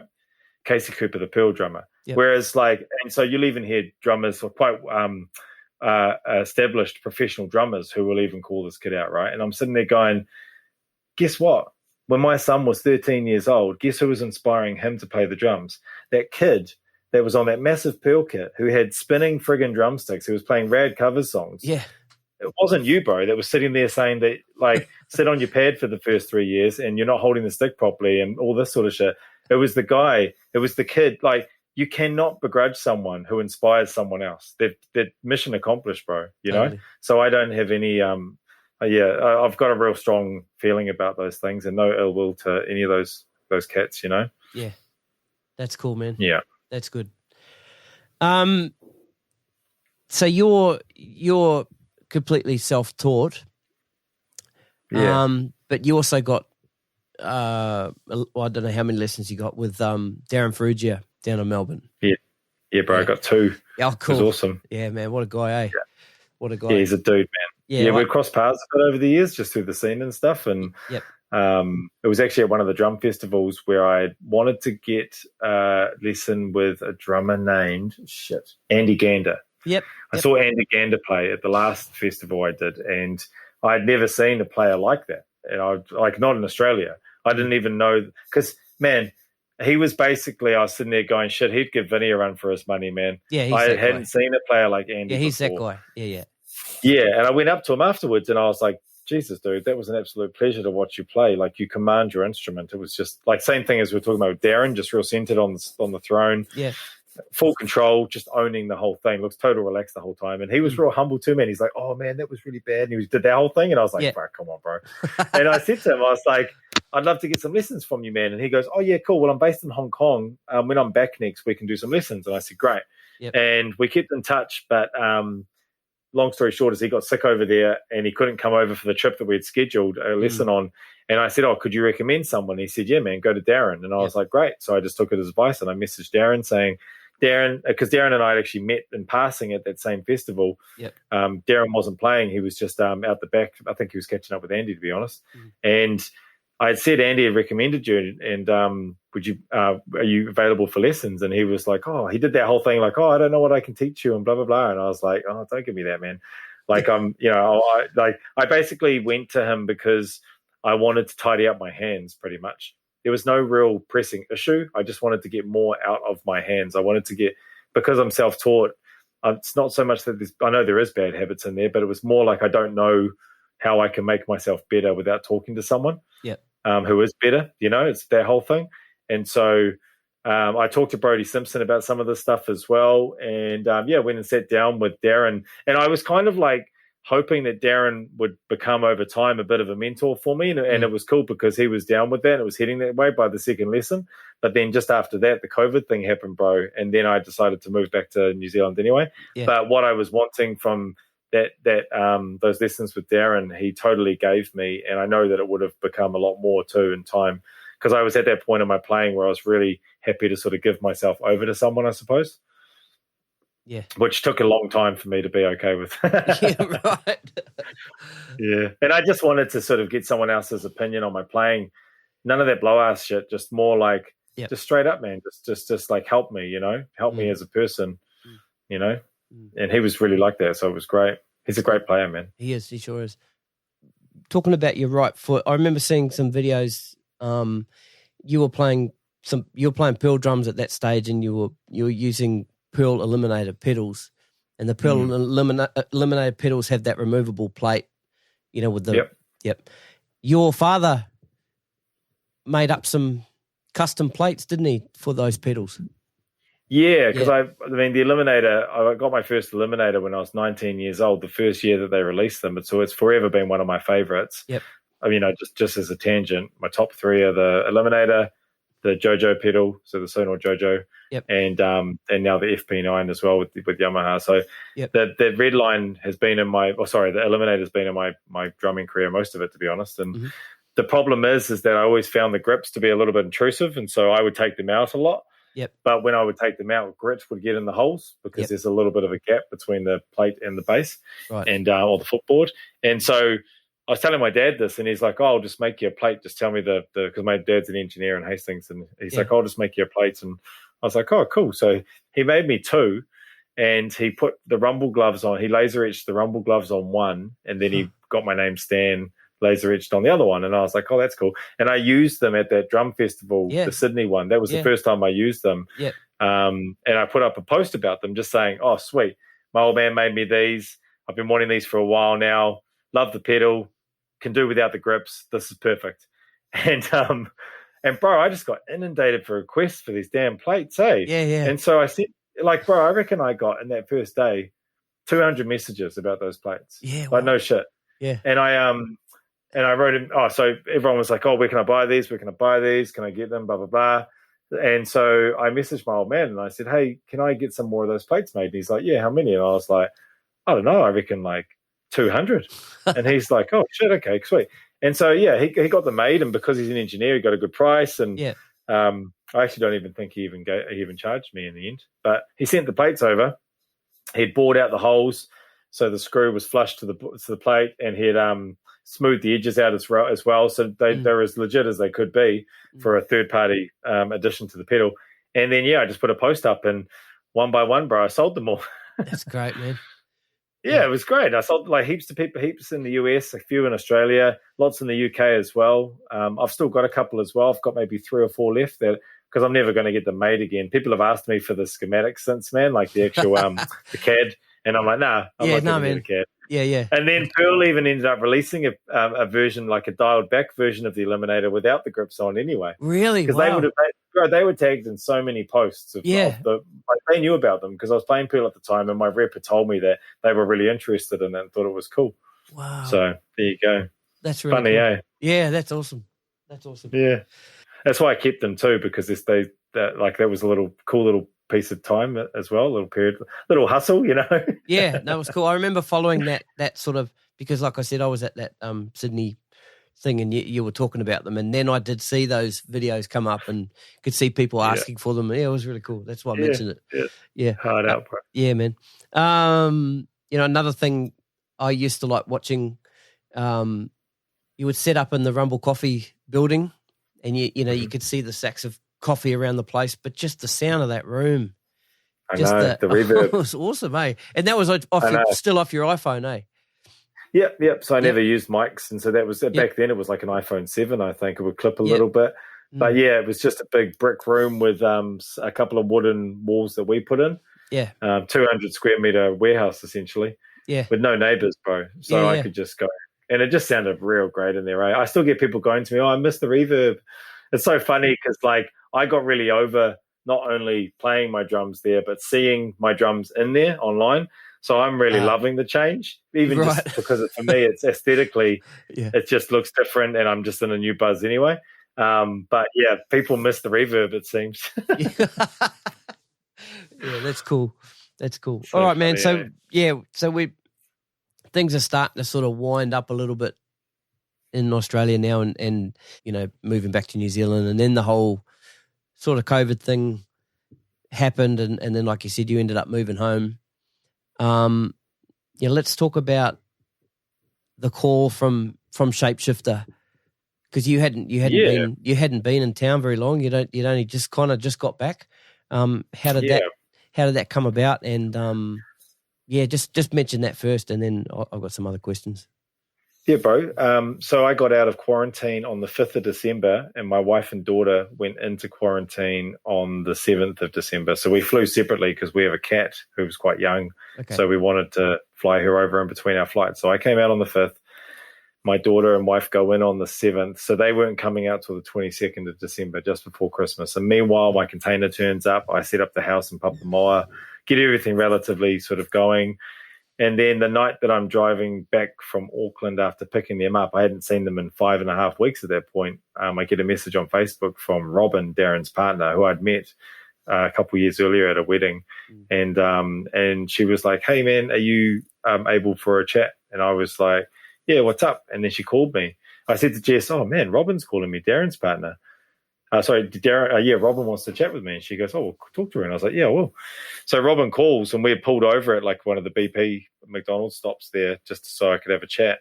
And there was a glass window between me and my wife because I went into the next room. And Robin basically said that Darren had taken a bit of a tumble the day before, and they had 3 shows coming up that were starting in 6 days' time, the New Year's run, so the 29th, 30th, and the 31st.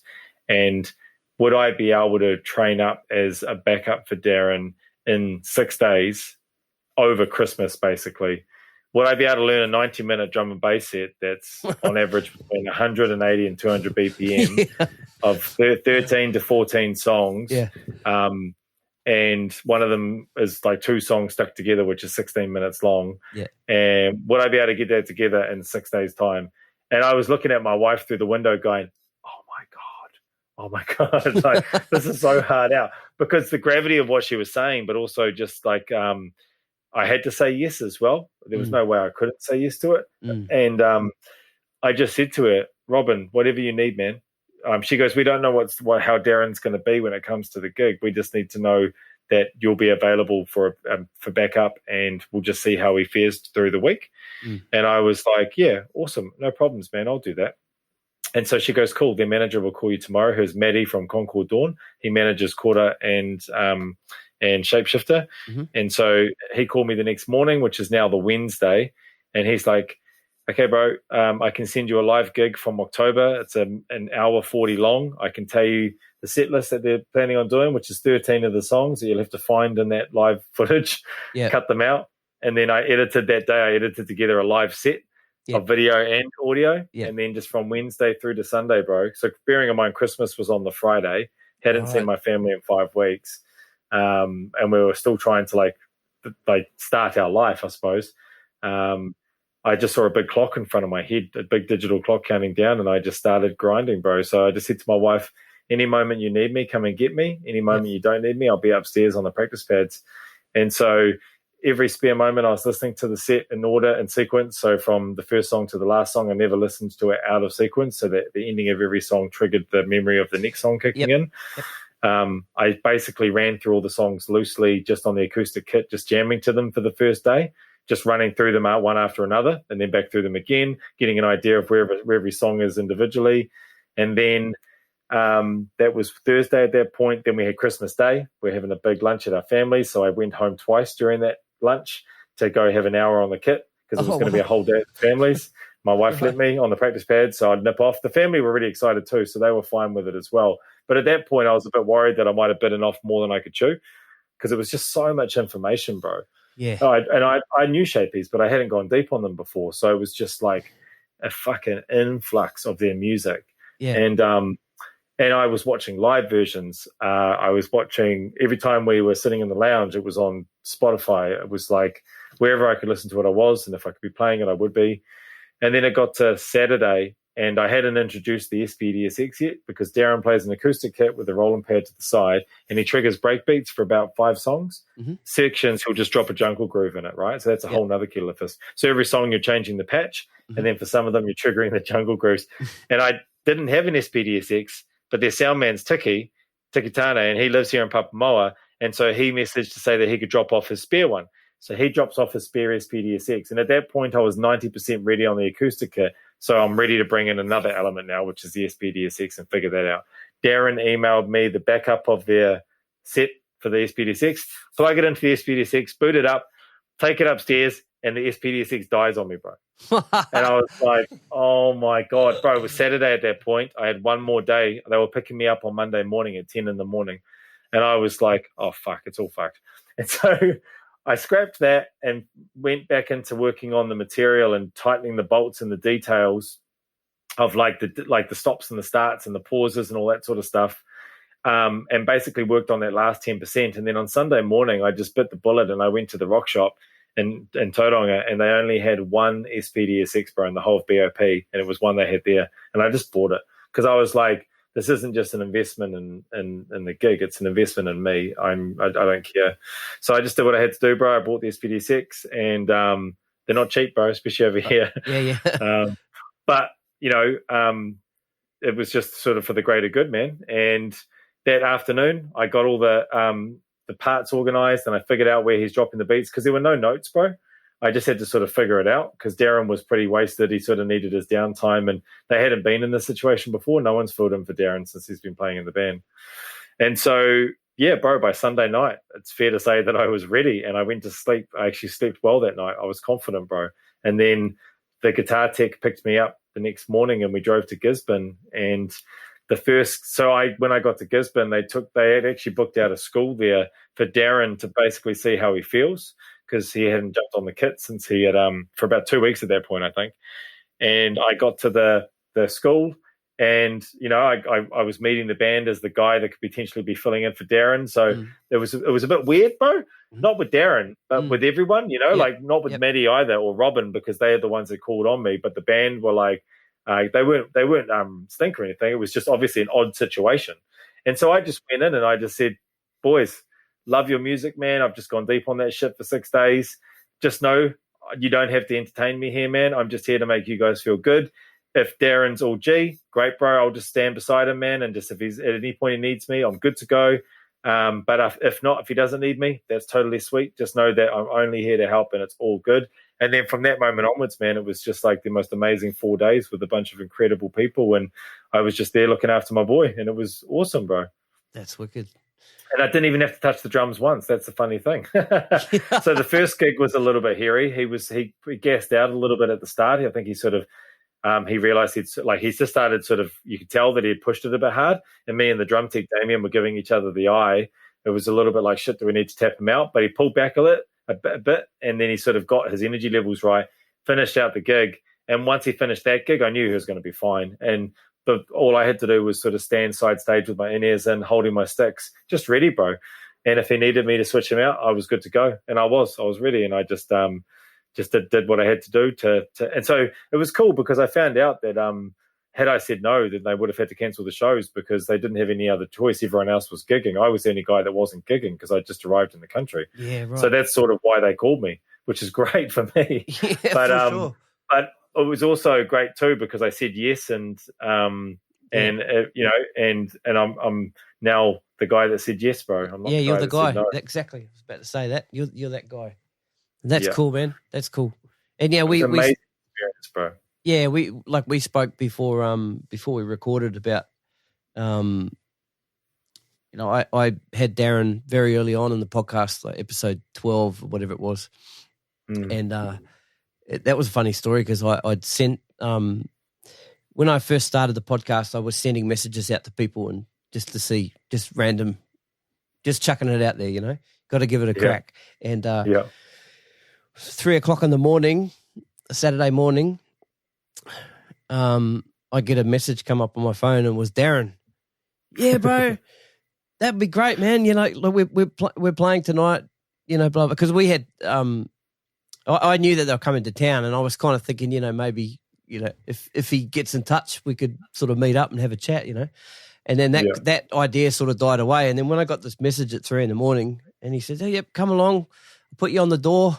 And I just rocked up there and I met him before the band played. We went down to this room and had the chat, and then I got to stand side stage and watch them play and watch him play. And such an incredible drummer, powerhouse, man. And we were talking before about, you're right, he's got that center, and it's like his body and his core doesn't move. It's just arms and power and it's torque. It's a pleasure to watch, bro. It's really inspiring to watch his posture when he plays. Yep. And it's like I even think about it when I'm playing, and it's even made me sort of readdress some of the things. It's just about centering yourself, and letting the arms do the work, and just staying grounded, Yeah. And then a couple of months later, because I got to meet the other guys in the band that night too. I had Sam on the podcast. Yeah, I listened to Sam's one. That's great. Yeah, awesome. Yeah. Because I was going to say, bro, like that's the other thing about that band is that I was so grateful to immerse myself in their music too, because they're fucking good songwriters, bro. And I got to listen to all the new stuff, and I got to spend time with all of them, and they're all just the nicest dudes, man. Incredible musicians. And it was just like the experience far outweighed anything else, man. Just being able to immerse myself in that scene for a bit with such great people, hang out with Tiki and Diggy and Sam and Dan and all the boys. It was just. I'm just really grateful, man, for the opportunity, Yeah, that's cool. Yeah. Really cool. Yeah, bro. Yeah, so like something else on Darren too, and there's I asked you a little bit earlier to choose a song, which we're going to play a little bit later and chat about, and it's a song that Darren played on, but also one of my favourite recordings and what I love listening to Holly Smith's Long Player album. Same, bro. That start, that intro, the hats and the open snare. Yeah, just wicked. Hang on, I died. Boom, boom, boom, boom. Oh, bro. I was telling Darren about that. I was nerding out with him hard, man. Because this is the funny thing. I've been like a fan of Darren since I was about 16 or 17. And I followed his career, bro, the Trinity Roots EP, Holly, and then on to the funny thing is, bro, he's playing in Quarter now as well. And I've loved Quarter since the early days. Yeah. I was at a barbecue with Fran just on Friday. He invited me and the family over because he's a Papamoa boy as well now. Yeah. And, like hanging out with these guys and just going, fuck, man, like I've been into you dudes for so long now, and now like I'm just having a yarn with you cats, and it's just so buzzy, man. Cool. They're the nicest dudes, all of them. But my point being, following these guys' career as a fan, and now hanging with them as a peer is just a real buzz, bro. Yeah, that's really cool. And I've got to speak to a lot of these guys, Fran and like I said, Darren and Sam, and then also Brad, a bunch, Brad and Joel and Ada. Got to hang with those guys, it's awesome. But just going back to Darren, I've checked this out. Oh yeah, I know this very well, bro. I love it.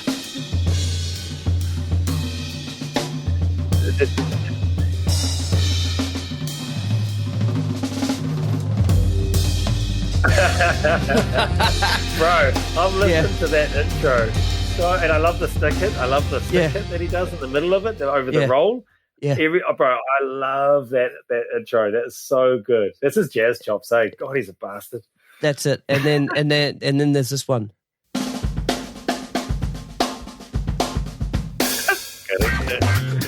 Yeah, bro. Yeah. Totally. What about philosophy? The pocket and philosophy? Yes. That's that that's that Dilla thing, eh? He's got the Dilla thing going on with that. And he doesn't budge from it. No fills. He just stays on it the whole time. And that's what I love and hate about him. He just stays on it. He doesn't, because he's got so much facility, but he doesn't need to use it. Yeah, that's right. This pocket, bro. And where he comes in as well. Listen to where he comes in.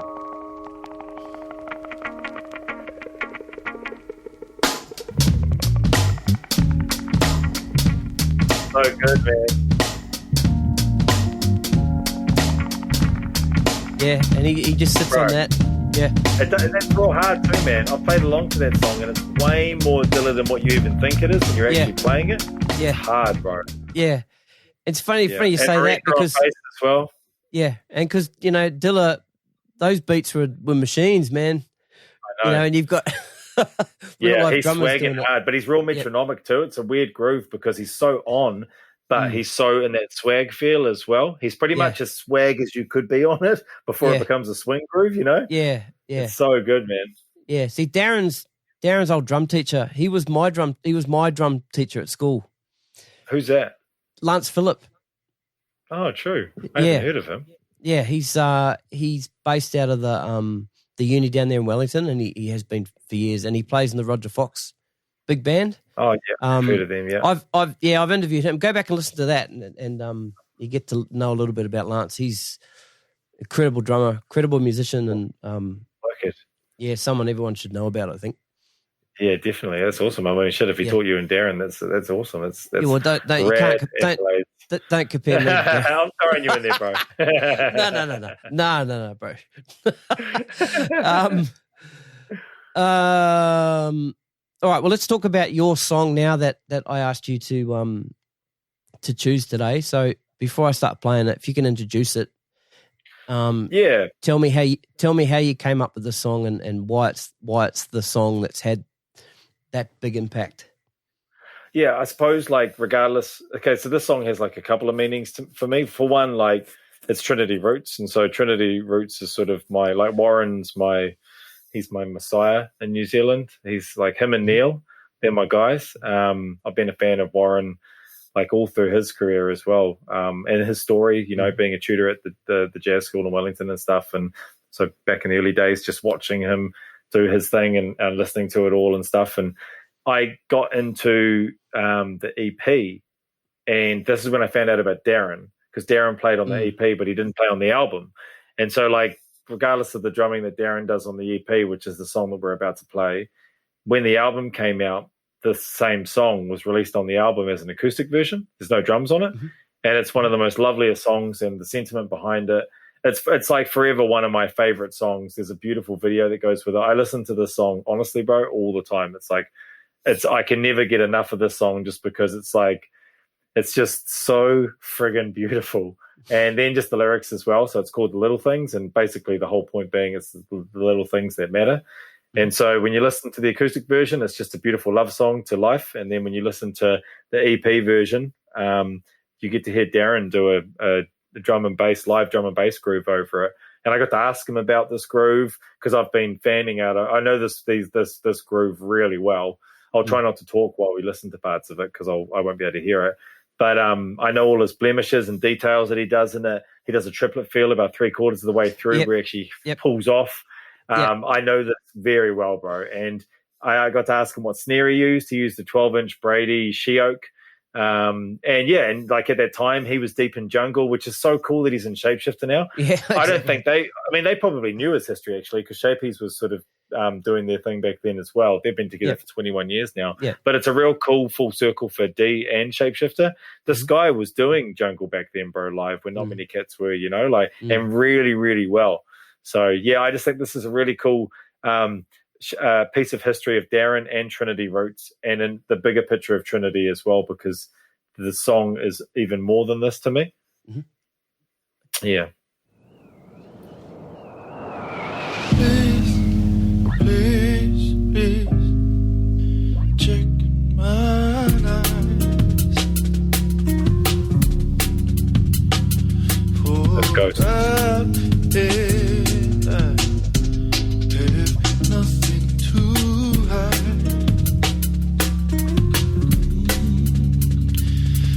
I wipe the slate clean. Share this with you. Can you pause it for a sec, bro? Yeah, man. What I love about this take as well is that you're hearing all the placements of the sticks around the snare. You're hearing the sides. Like it's not even mishitting, but the voices of what that snare can offer as well, when he's hitting a little bit to left of field, a little bit to right of field, and then the accents that he throws in on the hats. This is such a detailed drum groove, bro. There's so much going on in it. And you talk to Darren about it, and he's just like, oh, nah, bro, I was just, bro. Like, It's like the guy couldn't be any more humble. And like, I hold this drum piece in just such high regard, eh? Yeah, cool. As you will. That's cool. The pain in your soul. It's the little things, they break you down. It's the little things, they wreck your life. It's the little things, they make you mad. It's the little things really matter.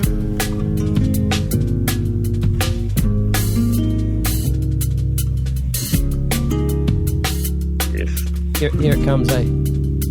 Nearly.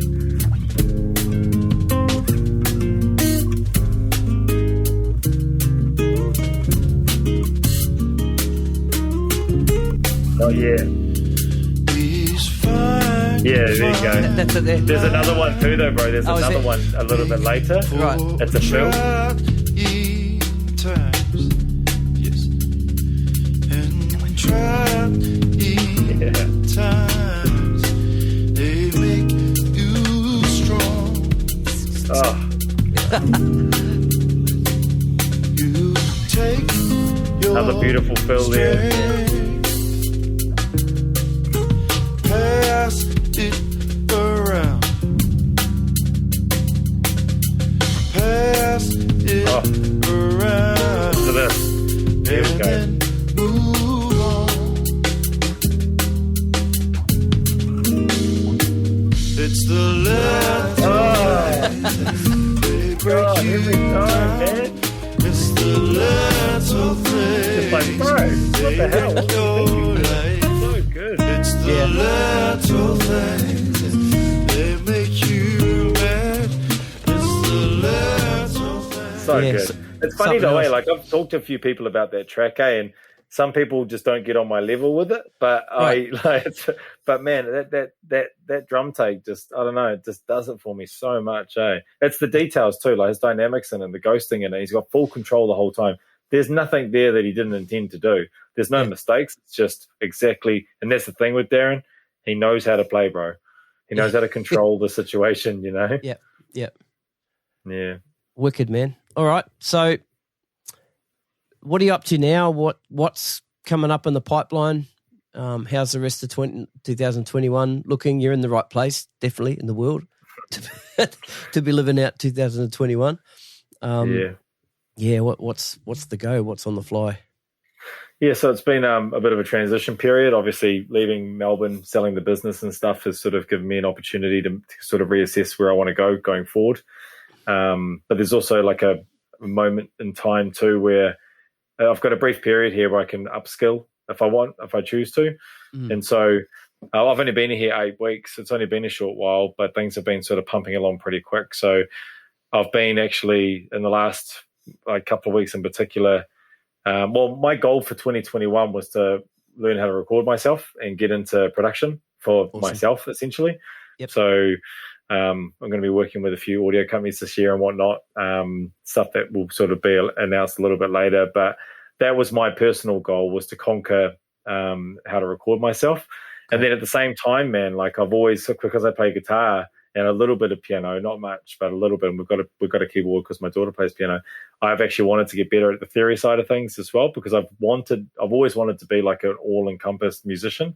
I listen to music that way. I definitely play music that way. I contribute to music in bands as a drummer, more as a musician. I tend to sort of fall into those band leading roles, and so I just kind of wanted to upskill really in the whole thing. So back when I was 18, I did WinTech we didn't even get into this, but I did WinTech for about a year, the 3-year bachelor degree, music major. And then my son's mum got pregnant, so I decided to leave so that she could continue going to tech and finish off her degree. And yeah, I've kind of come to a place now where I want to reconnect with some of that and turn the brain back on. So I've actually just been talking to the local Polytech, and they've said that I can come in on second year on a 2-year diploma, which focuses on advanced music theory and music production. And because of my industry experience and my age and also my previous WinTech stuff, I can actually come in the second year, and I potentially don't have to do all the papers as well to get the full diploma. Great. And I'll get access to the facilities they have, and they also work with other studios as well. And it looks like it's going to be a situation that's really on my terms too, and they're awesome tutors. And so, yeah, bro, I'm really going to use this year to upskill while I can before me and my wife sort of settle down, and my lifestyle is sort of set by my wage or whatever I have, and I can't really break away from it. So this year is about upskilling, bro, and I'm going to go back to the books and do a bit of learning, bro. That's mean. That's great. Which I'm really, really fucking excited about, man, because I have not, honestly, dude, because as soon as my son came into my life, it's just been about earning and surviving and giving him a life. And then I met my wife, and then we had a kid. And it's just all been about that while I've been doing the drumming on the side. And it's always been this thing that's a little bit over here, to be honest. Yep. But this year, I think coming back here and just the situations that have popped up in the last few weeks, and the people that I'm fortunate enough to be hanging out with now, and even the couple of projects that I've got on musically at the moment, I've just realized this is the time to sort of double down on me, and then just make whatever I want of it, bro. Like, I'm interested in teaching. I'm interested in workshops. I'm interested in performing. I'm interested in recording for people. I'm talking to Andrew from Solar Rosa at the moment, and we're going to do some drums later in the year because he's putting together some work for his next album. And, like, the world's really small here, bro. And so I kind of just want to arm myself with as much knowledge as I can while I can. And so that's what I'm doing this year. That's cool, man. Yeah, all power to you for that. That's great. That's really cool. Anybody you want to give a shout out to? Well, I definitely want to give a shout out to my lovely wife. I don't really mention her enough. I mean, she came into my life when my son was 2, and every success that I've had is definitely because she has supported all those decisions and everything that I've attempted to do. So got to give her a big cheer. And then it's always good to give my companies a shout out too, because they look after me really well, and I'm real honoured to pay their gear. So Yamaha drums, Istanbul cymbals, Remo drum heads. I've just signed up with Winston drumsticks recently, who are a Swedish drumstick company. Awesome. Thomas Haak uses them. Morgan Agren uses them as well. Awesome sticks. Super stoked to be with them. And then, just a couple of other guys like Mono cases. Allbirds have always had my back as well, which is really cool. And that's about it. Audio Technica as well. They've always been good to me too. I saw your face on a Zoom ad. Yeah. So I signed up with Zoom recently, actually, just before I left Australia, which is funny because I'm not even there now. But New Zealand and Australia, they sort of work within the same realm. So yeah, I'm stoked to be working with Zoom as well, which is cool. We've got some ideas for some stuff to happen later in the year. That's great. So yeah, and meanwhile, I just really want to conquer this production stuff, bro, and really start to, add to the repertoire. That's great. Maybe stop recording with my phone. It still sounds good though. But does, going back to the Zoom thing, like we're doing this online, but all my mobile podcasts have been done and still are being done with my Zoom H4n Pro. Oh yeah, the H4n, I know those. They're good, eh? It's great. It's fantastic. Yeah, hang on. That's rock solid, eh? Just I make sure I keep it in the box, look after it. Yeah, true. But that's the thing. Yeah, I got some. I got some mics. I plug into it now. It's just great. It's just a great little tool. Bro. Yeah. No, they're awesome. Cool, Stan. This has been great, man. It's been awesome. Yeah, it's been great yarning with you, bro. Thanks for letting me gas bag. I always dig a good chat, and you're a good man to chat with. So I appreciate it. Bro. Yeah, look forward to catching up when we can get over there. Yeah, fuck yeah, bro. Anytime you're local in Papamoa, give me a holler and we'll go get a coffee or just have a coffee of mine. And also, bro, you know, like, thanks to you, man, for what you do, eh? Like, you know, you bring a lot of people to the forefront that I didn't know, or people that I've been wanting to listen to, or just hear their story that they haven't spoken with other podcasts. I don't know why. So thanks to you, bro. It's really cool you do this. It takes a lot of effort to do this shit, you know. Appreciate it, man. Thanks so much. The man. All right, Stan, look after yourself, bro, and yeah, we'll be in touch. Yeah, cheers, bro. Take it easy. Later, bro. Yeah, you too. See ya. Bye. Cheers.